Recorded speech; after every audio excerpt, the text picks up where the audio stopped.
you're starting your presentations next week. I will, you know your order of go. Tuesday, Thursday are presentations. Here's your checklist. Here's how you get an A. An A presentation includes most of these elements. So you want to look and see as I'm talking whether you have all of these elements. Content and argument. So you have an engaging title. Sexy, it draws me in, it makes me want to look at your stuff, and you have a strong research question that shows pros and cons, right? So if I ask you in just a second to tell me in one sentence what you're arguing about and what side you're going to fall on, then you can answer that. So mentally ask yourself, what am I arguing? And am I arguing for or against a certain component of it? So thinking also about your benefits and drawbacks list. If you don't have the benefits and drawbacks list, it just becomes a Wikipedia report. There's not much to it. There's not much substance to it. And again, the way that you set yourself apart from other students, or you set yourself apart from using AI, is that you have a personal opinion about it. And so if there is no personal opinion in your presentation, it's easy to make the assumption that it's AI, that it's robotic, that it's stale. And I would prefer to not have to make that argument with you. So what I'm looking for is evidence that you are actually ingesting the material, considering what it is that you need to consider to demonstrate a thoughtful presentation full of substance and argument. So that also leads to the next part. Is your argument clear and well structured? Right? So your thesis should somehow provide structure for the body of what's happening in your Adobe Express page. Right? So I should be able to look at your thesis and know how it's going to be organized. So if you have an ABC type of thesis, and you say ABC, and then when we get to the body, you do BAC or BCA, that's not going to make much sense, right? So the delivery of the information should follow the order of how you have laid it out in the thesis. Does that make sense, or do I need to restate that? Right? So like if you talk about, if you're talking about rhino poaching, and your 3 points that you want to make for rhino poaching are limited opportunities for small village people, amount of money to be earned for the towns themselves, and the idea that rhinos are just like any other animal, like a cow or like a sheep, and so therefore they're a commodity available in certain parts of Africa. So if that's your structure, what you have in the body should follow those 3 ideas to a T. And so if you haven't done that, you've got to reword and reorder what you have in the body. The next question to think about is your comprehensive background information. And for that, I mean, think about your audience, right? Thinking about your rhetorical strategy, your audience. Your audience is your classmates and myself.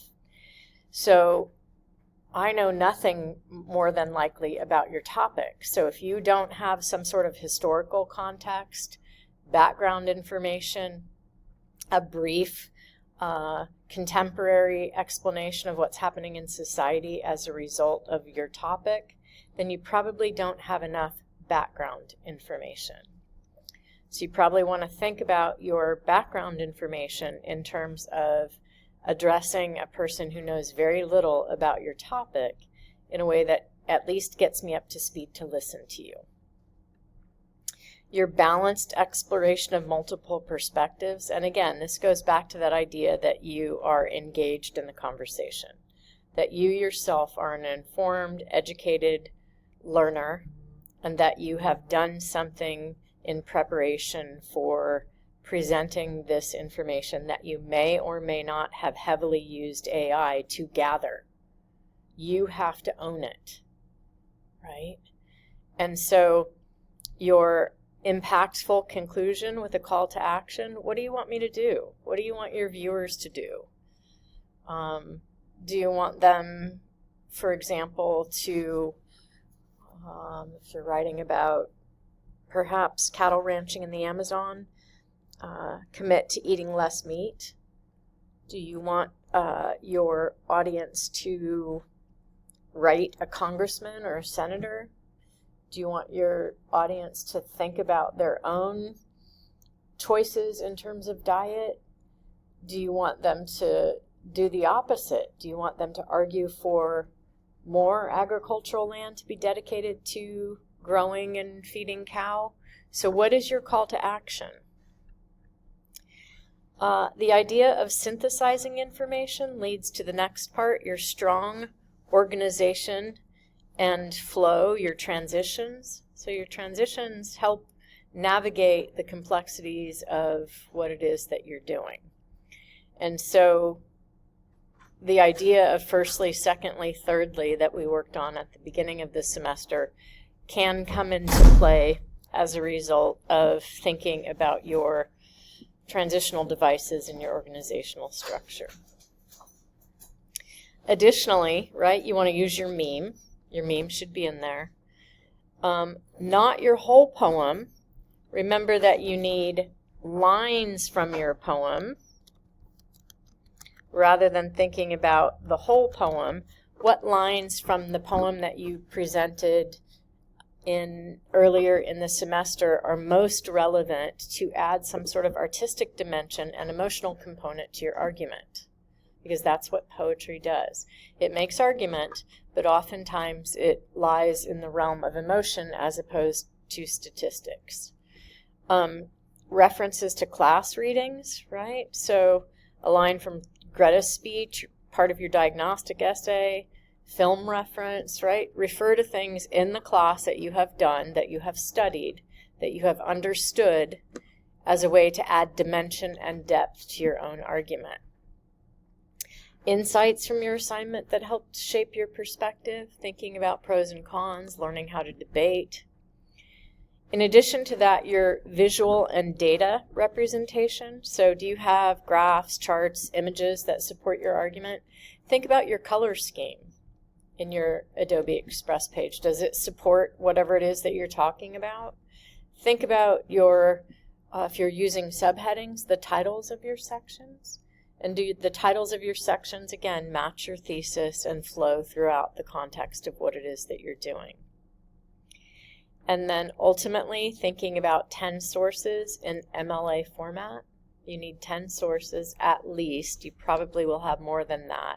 You don't need the annotations, the 2 paragraphs of information after that, but you definitely need 10 sources. They're correctly formatted, not annotated. And then thinking about collaboration and engagement. I hope that at the end of class you're able to have a conversation with your group mates and spend some time thinking about how you're going to phrase what you're saying and actually practice it. And things that I see sometimes that demonstrate to me a failure to practice, a failure to launch, mispronunciation of words, not understanding your topic, standing up there and reading rather than talking about it. One person doing all the talking while the other 2 are standing in the corner picking their nose, right? I don't know if that's collaborative. So when you think about how you're going to engage, you figure that out. You're the master of this presentation. How are you going to do that? And then lastly, also thinking about authentic voice and pride of work. And by that I mean, when you think about why you're in college, you're here to learn. Your whole lifetime will be about learning. The little things that you do in college give you that pride of ownership, ideally, so when you finish college, you can still talk about the things that you did when you were in college, and you were able to somehow show mastery of the act of learning, right? And what that means to you now is probably going to be different than in 5 years, but that's why you're here. That's why you're in college. Yes, of course, you think I have to get a grade. Yes, you do have to get a grade because that's how society is set up. But for me, that's really not what it's about. It's not about the grade. I wish I could not give you grades. I wish I could say pass or fail. But how you present this information, how you master your subject, how you engage your audience shows that sort of pride of learning for what it is that you're doing.